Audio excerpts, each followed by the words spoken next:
Did you know where the term football comes from? Well, we're about to unravel this and many more curiosities for you.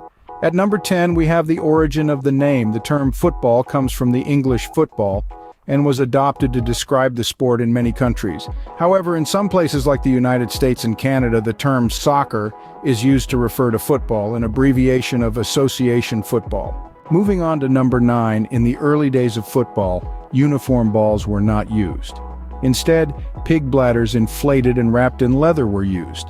These primitive balls did not have a standard shape and were often difficult to control during the game. At number 8, we have the fact that football is the most popular sport in the world. It is played in over 200 countries, with over 270 million people directly or indirectly involved in the practice of this sport. Number 7 brings us back to the 19th century when the initial rules of football were quite flexible. Different regions had their own versions of the game with variable rules. Uniformity in the rules was later established with the creation of FIFA in 1904. Coming in at number 6 is the biggest rout recorded in a football match.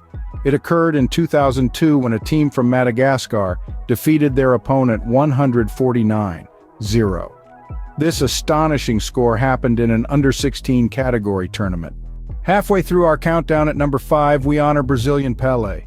Considered one of the greatest footballers of all time, he is also the top scorer in football history. He scored over 1,280 goals throughout his career. Number 4 takes us to the iconic stadiums.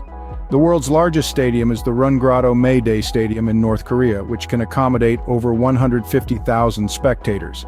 In contrast, the smallest stadium is the Dunk Gray Velodrome in Australia, with a capacity of around 5,000 people. At number 3, we look at the away goal rule. In some competitions like the UEFA Champions League, an away goal counts more than a goal scored at home in case of a tie. This rule was implemented to encourage more offensive and exciting gameplay. The second spot on our countdown goes to the youngest players. The youngest player to debut in a UEFA Champions League match is Celestine Babayaro, who played for Anderlecht at the age of 16 years and 87 days in 1994. And finally, at number 1, the longest recorded football match lasted 35 hours and 5 minutes. It was played in Scotland as part of a charity event and took place between local teams. The match ended with a score of 505-2 in favor of the winning team. From the origin of the name to the longest recorded match, we've covered some fascinating curiosities about football in this countdown. Stay tuned for more intriguing facts and figures about your favorite sports.